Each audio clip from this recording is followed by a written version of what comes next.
அனைவருக்கும் வணக்கம் நண்பர்களே. நீங்கள் பார்த்துக்கிட்டு இருக்கிறது யூனிவர்ஸ் ஆஃப் கண்டெய்னர்ஸ்.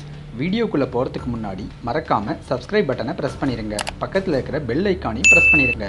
அப்போ தான் நான் போடுற ஷிப்பிங் கண்டெய்னரை பற்றின வீடியோக்கள் உங்களை உடனுக்குடனே வந்து சேரும். இந்த பதிவில் நாம் எதை பற்றி பார்க்க போகிறோம் அப்படின்னா, இன்றைக்கான பதிவில் இந்த கண்டெய்னர்களை பயன்படுத்தி ஷிப்பிங் கண்டெய்னர்களை பயன்படுத்தி ஒரு 3 ஸ்டோரி அப்பார்ட்மெண்ட் பண்ணால் எப்படி இருக்கும், அதோட டிசைன் எப்படி இருக்கும், அதோட குவாலிட்டி எப்படி இருக்கும், அதோட ப்ரைஸ் எப்படி இருக்கும் அப்படிங்கிறத பற்றி தான் பார்க்க போகிறோம். இப்போது இந்த டிசைனில் பார்த்தோம்னா டோட்டலாக ஒரு 40 அடி கண்டெய்னர், அதாவது கிரவுண்ட் ஃப்ளோரில் ஒரு 40 அடி கண்டெய்னரும் ஒரு 20 அடி கண்டெய்னரும் வந்து பயன்படுத்தப்பட்டிருக்குது. அதே போல் ஃபஸ்ட் ஃப்ளோரில் பார்த்தோம்னா ஒரு 40 அடி கண்டெய்னரும், தேர்ட் ஃப்ளோரில் பார்த்தோம்னா ஒரு 40 அடி கண்டெய்னர் பயன்படுத்தப்பட்டிருக்குது. இப்போ இந்த கிரவுண்ட் ஃப்ளோர்லேயே பார்த்தோம்னா இந்த கண்டெய்னரை வைக்கிறதுக்கு பக்கத்துலேயே, இந்த கண்டெய்னர் வச்சுருக்கிறதுக்கு பக்கத்துலேயே பார்த்தோம்னா ஒரு ஸ்விம்மிங் பூல் மாதிரியான ஒரு டிசைன் வந்து இதில் காட்டியிருக்குது. அதே போல் கீழே இருக்கிற கண்டெய்னர்லேயே பார்த்தீங்கன்னா நமக்கு ஹாலு, கிச்சன் இது எல்லாமே வந்து உள்ளே வந்து கஸ்டமைஸ் பண்ணியிருக்குது.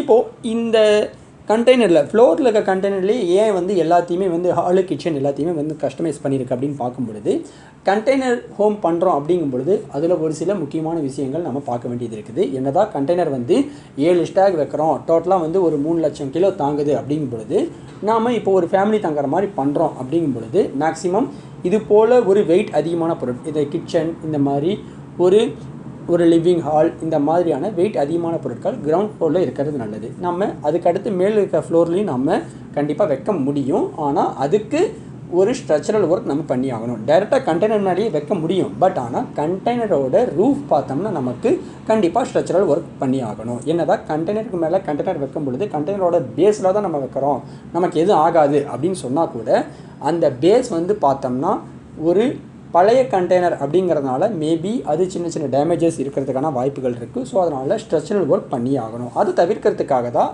அந்த தவிர்க்கிறது மூலமாக நமக்கு செலவுகளும் கம்மியாகும், அந்த ஸ்ட்ரக்சரல் ஒர்க்கான செலவுகளும் கம்மியாகும். அதனால தான் கிரவுண்ட் ஃப்ளோர்லேயே எல்லாமே பண்ணிடுறோம். அதே போல் அடுத்த ஃபஸ்ட் ஃப்ளோரில் இருக்கிற இந்த கண்டெய்னர்லையும் சரி, தேர்ட் ஃப்ளோரில் இருக்கிற கண்டெய்னர்லையும் சரி, மேக்ஸிமம் நம்ம இந்த பெட்ரூம் மாதிரியான ஒரு செட்டப் வந்து தாராளமாக பண்ணிக்கவும் முடியும். இல்லை நம்ம ஒரு எம்டி ஸ்பேஸாக வச்சுக்கலாம், ஒரு சின்ன ஹால் மாதிரி கூட வச்சுக்கலாம். அப்படிங்கும் பொழுது நம்மளால் கண்டிப்பாக பண்ணிக்க முடியும். இந்த கண்டெய்னரில் இந்த மாதிரி ஒன்றுக்கு மேலே ஒன்று வைக்கும் பொழுது கண்டிப்பாக ஒரு பேஸ் ஸ்ட்ரக்சரல் மெம்பர் கண்டிப்பாக பண்ணி ஆகணும். கண்டெய்னர் எந்த இடத்துல பாயிண்ட் ஆகுதோ அந்த இடத்துல நம்ம கண்டிப்பாக வந்து ஒரு ஸ்ட்ரக்சரல் ஒர்க் பண்ணி தான் ஆகணும்.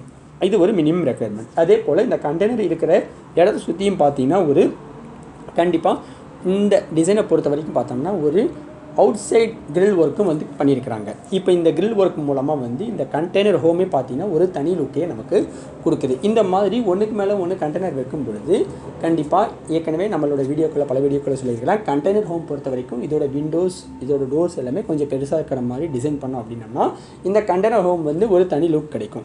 இப்போ இந்த மாதிரியான ஒரு கண்டெய்னர் ஹோம் பண்ணுறதுக்கு, இந்த டிசைனில் இருக்கிற மாதிரியான ஒரு கண்டெய்னர் ஹோம் பண்ணுறதுக்கு எவ்வளவு செலவாகும் அப்படின்னு பார்த்தோம்னா டோட்டலாக இதில் பார்த்தீங்கன்னா கீழே ஒரு 40 அடி, ஒரு 20 அடி, மேலே ஒரு 2 40 அடி கண்டெய்னர், டோட்டலாக ஒரு 3 40 அடி கண்டெய்னர், ஒரு 20 அடி கண்டெய்னர், மொத்தமாக பார்த்தீங்கன்னா ஒரு 40 அடி கண்டெய்னர். நீங்கள் கம்மி பட்ஜெட்டுக்கு, ரொம்ப கம்மி பட்ஜெட்டுக்கு இந்த ஒன்றுக்கு மேற்பட்ட கண்டெய்னரில் வாங்கும்பொழுது ஒரு 2 லட்ச ரூபாய்க்கு கண்டிப்பாக தாராளமாக வாங்க முடியும் ஒரு 40 அடி கண்டெய்னர் இன்றைக்கி இருக்கிற ரேட்டுக்கு. ஸோ டோட்டலாக ஒரு 3 கண்டெய்னருக்கு ஒரு 6 லட்சம், ஒரு 20 அடி கண்டெய்னருக்கு ஒரு 1 லட்ச ரூபா அப்படின்னு நம்ம வச்சா கூட டோட்டலாக ஒரு 7 லட்சம்.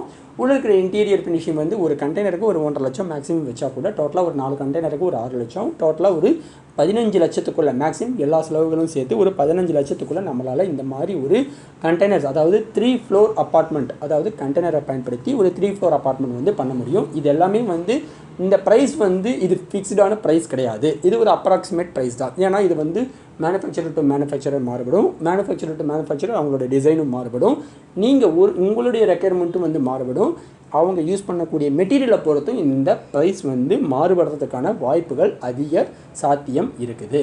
இப்போது இதுதான் வந்து ஒரு தோராயமான ப்ரைஸ். இதிலிருந்து இப்போ நீங்கள் இந்த மாதிரி பண்ணுறீங்க அப்படிங்கும் பொழுது நீங்கள் கால்குலேட் பண்ணிக்கலாம். ஓகே, நமக்கு அது மேலே இருக்கிற ஃப்ளோர் வேணாம், ஒரு 2 ஃப்ளோர் மட்டும் போதும். ஸோ கிரவுண்ட் ஃப்ளோர் ஒன்று, ஃபஸ்ட் ஃப்ளோர் ஒன்று அப்படிங்கும் பொழுது ஒரு 3 லட்சம் கம்மி வரும். ஸோ டோட்டலாக இந்த மாதிரியான ஒரு 3 ஃப்ளோர் அப்பார்ட்மெண்ட்டும் வந்து கண்டெய்னர்களை பயன்படுத்தி பண்ண முடியும். இந்த வீடியோவில் உங்களுக்கு ஏதாச்சும் டவுட் இருந்துச்சுன்னா அதை கமெண்ட் செக்ஷனில் கமெண்ட் பண்ணுங்கள். உங்களோட ஐடியாக்களையும் வந்து கமெண்ட் செக்ஷனில் கமெண்ட் பண்ணுங்கள். தேங்க்யூ.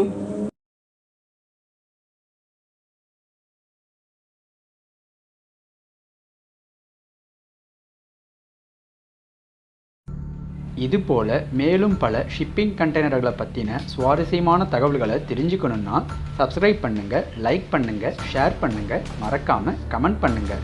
நன்றி, வணக்கம்.